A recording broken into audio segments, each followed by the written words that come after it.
అనారోగ్యం, ఉద్యోగం, వ్యాపారం అప్పులతో బాధపడుతున్నారా? వెంటనే జేకేఆర్ గురువు గారికి కాల్ చేసి అపాయింట్మెంట్ తీసుకోండి. నమస్తే, welcome back to Suman TV. Present మనతో పాటు ఉన్నారు TEDx speaker, legendary award winner in real estate, realtor oxygen founder and CEO doctor Nandi Rameshwar Rao గారు. నమస్తే సార్. నమస్తే. సార్, కొద్ది రోజులుగా మనం చూస్తున్నాం సార్, ట్రంప్ మరి క్విక్ డెసిషన్స్ తీసుకున్నాయి. డొనాల్డ్ ట్రంప్ ఈ మధ్యన ఎక్కడ కూడా పబ్లిక్ మీటింగ్స్ కానీ ఏమీ ఉండటం లేదు, ఎక్కడ కనిపించడం లేదని ఎక్స్ పోస్ట్లో ఒక వ్యక్తి అయితే పోస్ట్ చేయడం జరిగింది. అసలు ఏం జరిగిందంటారు? ట్రంప్కి హెల్త్ విషయంలో కానీ, మరి ఇమీడియట్లీ ఏదైనా జరిగితే మరొక వ్యక్తి రావడానికి కూడా రెడీగా ఉన్నారు. మరొకసారి మిమ్మల్ని అడిగితే ఇండియాలో మనం ఆ క్వశ్చన్కి ఆన్సర్ ఇండియాలో చూసుకుంటే ఆయన ట్రంప్ గారు 79 సంవత్సరాలు సుమారు. మన ఇండియాలో 30-40 సంవత్సరాలకి రోగాలు వస్తున్నాయి. దాంతో పోలిస్తే ఆయన చాలా ఎక్కువనే బతికాడు ఆయన చేసే ఎఫర్ట్స్కి. రియల్ ఎస్టేట్ కింగ్ ఆయన కూడా మీకు తెలుసు. సో మీటింగ్ జరగట్లేదంటే ఆరోగ్యం కరెక్ట్ లేనప్పుడు పబ్లిక్ అవుట్ సైడ్ రారు. మన లోకల్ సీఎంస్ కూడా చూసాం, చాలా వరకు ఇంటికి పరిమితం అయ్యారు. ఆ టైంలో ఎలక్షన్ కూడా లూజ్ అయ్యారు. సో ట్రంప్ కనిపించట్లేదంటే డెఫినెట్గా ఏదో సమ్ సీరియస్ ప్రాబ్లం ఉండుంటుంది. ఆ ప్రాబ్లం ఏంటంటే జనరల్గా బయటికి రాదు అన్లెస్ సంథింగ్ హ్యాపెన్స్. మనం గుడ్ అవ్వాలని కోరుకుందాం. సో ట్రంప్ ఎప్పుడైతే పబ్లిక్ లాస్ట్ నాకు తెలిసి 1 వీక్ 10 days ప్లస్ నుండి ఈజ్ నాట్ పార్టిసిపేటింగ్ ఎనీ. జనరల్గా ఆయన ఖాళీగా కూర్చునే మనిషి కాదు. ఏదో ఒకటి ఎక్కడో ఒకటి కెలకడం చేయడం, కొత్త పాలసీ, కొత్త ప్రొసీజర్ ఉంటాయి. సో చిచ్చర్పిడిగా మనం అనుకున్నాం లాస్ట్ టైం. ఆయన ఖాళీగా ఉండే మనిషి కాదు. ఖాళీగా కనిపించట్లేదంటే సమ్ సీరియస్ కన్సర్న్ అయ్యి ఉండేది. అది న్యూస్ కావాలని అంటే రావట్లేదా, లేకపోతే ఆరోగ్యపరంగా రావట్లేదు మీరు నేను చెప్పలేను. It's only public talk. ఎక్స్పోస్ట్లో ఎవరో కామన్ మ్యాన్ పోస్ట్ చేశాడు ఏమంటే, ట్రంప్ గారు అసలు అఫీషియల్గా కార్యకలాపాల్లో ఎటువంటి పాల్గొనలేదు, పబ్లిక్ మీటింగ్ రావట్లేదు, ప్రెస్ నోటిఫికేషన్ రావట్లేదు అని. కానీ దానికి విరుద్ధంగా ఏంటంటే ఆయన ఓన్ సోషల్ మీడియా ఛానల్లో సొంతంగా చెప్పింది ట్రంప్ ఏమీ కాలేదు, అంతా బాగానే ఉంది అని ఆయన ఓన్ మీడియాలో ఆయన పెడుతున్నాడు. సోషల్ మీడియా ట్రూత్లో పెడుతున్నాడు. సో ఇప్పుడు ఇది నమ్మాలి అది నమ్మాలంటే రెండూ మన కంట్రోల్ లేవు. మేబీ లోకల్ క్యాండిడేట్స్కి డెఫినెట్గా నిప్పు లేకుండా పొగరాదు. జనరల్ మనకు తెలుసు ఏదైనా ఉంటేనే దాని మీద చర్చ జరుగుతుంది. ఒక్కోసారి కొన్ని ఫేక్ న్యూస్లు కూడా వస్తుంది, దాని మీద కూడా చర్చ, లాంగ్ టర్మ్ వ్యాలిడిటీ ఉండదు.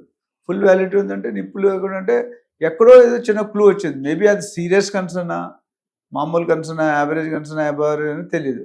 డెఫినెట్లీ ఎక్కడో దగ్గర some clue is been given. అందుకని దాన్ని వాళ్ళు హైలైట్ చేస్తున్నారు. ఇవన్నీ జరుగుతుంది. పిల్లికి ప్రాణాలు పోతే ఎలక్కి సెలెంతగాలని ఒక సామెత ఉంది. అక్కడ ఏమవుతుందంటే ఇవన్నీ ఈయన కష్టాల్లో ఈయన ఉంటే వైస్ ప్రెసిడెంట్ జేడీ వ్యాన్స్ అనేవాడు నేను రెడీగా ఉన్నాను అన్నాడు. అంటే పొలిటిక్స్ అంటే అంతవరకు వైస్ ప్రెసిడెంట్ ఛాన్స్ ఇచ్చాడు ఆయన. ఈయన పోతే నేను పోదాం అనుకున్నాను. మన లోకల్లో కూడా జరిగినాయి. సీఎం పోతే మనం సీఎం అవ్వాలనుకున్నా రకరకాల పేర్లు చెప్పడం రకరకాలు జరిగినాయి. ఇక్కడ జేడీ వ్యాన్స్ స్టేట్మెంట్ ఇవ్వడం అనేది అంటే ఇంపార్టెన్స్ మరింత పెరిగింది. ఎందుకు అంటే ఆయన ఏమీ లేకుండా ఆయన అంటు కదా. ఇప్పుడు జయలలిత గారు కానీ కరుణానిధి ఉన్నాడు కూడా ఇలాంటి రూమర్స్ వచ్చినాయి. మీరు చూసుకుంటే first time, second time, third time వచ్చిన రూమర్ కాదు, ఒరిజినల్ అయ్యి ఉంటుంది. సో ఇక్కడ జేడీ వ్యాన్స్ ఆయన వైస్ ప్రెసిడెంట్ ఎవరైతే ఉన్నారో ఆయన ప్రకటించడం అనేది కొద్దిగా ఆశ్చర్యకరమైన విషయం. అంటే సంథింగ్ ఈజ్ కుకింగ్ సీరియస్లీ. ఏం కుక్ అవుతుంది, బిర్యానీ అవుతుందా ఇంకేదైనా అవుతుందో మాకు తెలియదు. బట్ అయితే సమ్ ప్రాబ్లం అయితే ఉన్నట్టు మ్యాక్సిమం 90% క్లారిటీ వస్తుంది. బట్ 10-20% కొద్దిగా అటు ఇటు ఉంది. సి అంటే ఆయన కానీ అయితే మాత్రం కొన్ని మంచి విషయాలు జరగవచ్చు, కొన్ని చెడ్డ విషయాలు. ఎందుకంటే ఆయనకు ఒకసారి ప్రెసిడెంట్గా అనుభవం ఉంది. ఇప్పుడు జేడీ వ్యాన్స్ ఫస్ట్ టైం అవుతారు ప్రెసిడెంట్. కొత్త ప్రెసిడెంట్ రాగానే, కొత్త సీఈఓగా రాగానే, కొత్త లీడర్ రాగానే మార్పులు చేర్పులు మన లోకల్ తెలంగాణలో చూసాం, అక్కడ ఏపీలో చూసాం, మిగతా రాష్ట్రాల్లో కూడా చూసాం. సో కన్సిస్టెంట్గా సెంట్రల్లో మోడీ గారు కన్సిస్టెంట్ 3 సార్లు పీఎం అయ్యారు. సో పాలసీలు మీరు నరేంద్ర మోడీ గారి పాలసీ చూసుకుంటే ఆయన ఎప్పుడు హార్ట్ అటాక్ న్యూస్ చెప్పడు. స్లోగా డిమానిటైజేషన్ కానీ, ట్యాక్సేషన్ కానీ, ఏదైనా స్లో రూపీలో 2000 నోట్ తీసిన ఎవరికి బాధ అనిపించింది, కానీ బాధ ఉంటుంది. కానీ కొంత ట్రంప్ గారు డెసిషన్ తీసుకుంటే టక్కుని కొడతాడు, 6 కొడతాడు. ఈయన 1-2లో కొట్టి స్లోగా వెళ్తుంది. సో ఓవరాల్గా చూసుకుంటే ట్రంప్కి నిజంగా సీరియస్ అయితే it's a serious matter to America. America is already in recession దారి వెళ్తుంది. జాబులు తీసేస్తున్నారు. ప్రతి దేశంతో బయోలెటరల్ రిలేషన్ అంటే పాడవుతుంది.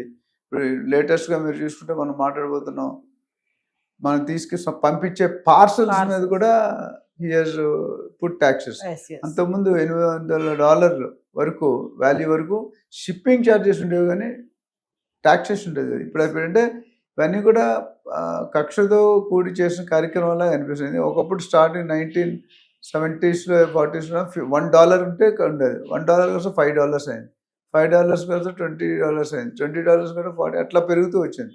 50 కాస్త ఒకేసారి 200 అయింది, 200 కాస్త 800 అయింది. అంచెలుంచి 5-10 సంవత్సరాలకి మారుతూ వచ్చింది. సో దాన్ని బట్టి చూసుకుంటే ఈ పాలసీలన్నీ మళ్ళీ రివర్స్ అవుతాయా? వైస్ ప్రెసిడెంట్ ఆయన ట్రంప్ లాగే ఉంటాడా? వైస్ ప్రెసిడెంట్ వచ్చి ఆయన పవర్స్ ఉపయోగించుకుంటాడా? ఇది మనకు తెలియదు.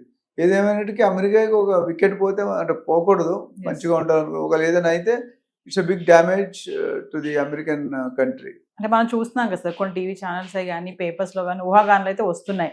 ట్రంప్ కి ఏదో అయిపోయింది అని చెప్పేసి, అది హెల్త్ ఇష్యూస్ అని చెప్పేసి. మీడియాలో అప్పుడు సీరియస్ గా చెప్తాను, ఇదిగో తోక అంటే అదిగో పులి, చిన్నది ఉంటుంది, దాన్ని స్ట్రెచ్ మేబీ కరెక్ట్ ఉందా లేదా తెలియదు, బట్ వాళ్ళకి క్లూ దొరకాలి. వాళ్ళకి ఏం కావాలి? వ్యూస్ కావాలి, ప్రేక్షకులు ఎంటర్టైన్ అవ్వాలి అంటే. సో ఉన్నది ఉన్నట్టు చెప్పరు, అటైనల్ అవుతారు, ఇటైనల్ అవుతారు.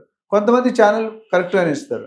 సో ఒకటేసారి 4 ఛానల్ ఇస్తుంటే ఒక ఛానల్ ఒకటి ఉంటుంది, ఇంకో ఛానల్ ఇంకోటి ఉంటుంది, ఇంకో ఛానల్ ఇంకోటి ఉంటుంది. అంటే దాన్ని బట్టి అర్థం ఏంటంటే దేర్ ఈజ్ సంథింగ్ ఉంది, కానీ ఎంత కాన్సన్ట్రేషన్, ఎంత మెజారిటీ కరెక్ట్ అనేది మనకు తెలియదు. అయితే ఒక విషయం చెప్పండి సార్, మరి ట్రంప్ ఇలా హైడ్ అయి ఉండడానికి ఏమన్నా కారణాలు ఏమైనా ఉండొచ్చు అంటారా? ఉండొచ్చండి. పాలిటిక్స్లో మనం నాట్ పొలిటికల్ అనలిస్ట్, నాకు దెర్ విల్ బి 100. రాజు చావుకి 100 మంది కారణం, ఒకటి కాదు, ఇద్దరు కాదు.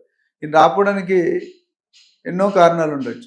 మనకు తెలిసిన కొన్ని, మన ఇంటర్నల్గా కొన్ని. రాజకీయం అంటేనే స్ట్రాటజీ చెప్పరు. చేసిన తర్వాత సడన్గా వికెట్ పడిపోయిందో, లేకపోతే ఇంక ప్రమోషన్ ఏది వచ్చినా, చంపేసినా ప్రమోషన్ ఇచ్చినా 2 సీక్రెట్గా జరుగుతాయి. అదంతా డిసైడ్ అయిన తర్వాత మార్కెట్లోకి వస్తుంది.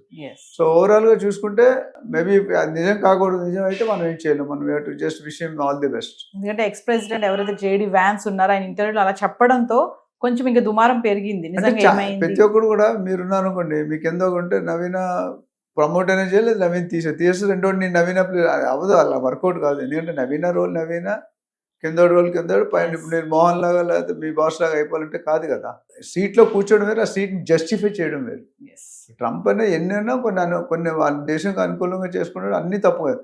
కొన్ని డెసిషన్లు పాడడం మొత్తం ఓవరాల్గా 50% కరెక్ట్ తీసుకొని 50% తప్పు తీసుకుంటే జనాలు తప్పు తీసుకుని కరెక్ట్ మంచి పనులు ఎవరు గుర్తించరు, చెడ్డ పనులు ఈజీగా గుర్తిస్తారు. So we'll wait and watch. You should recover best అని అనుకుందాం. Thank you sir. Thank you.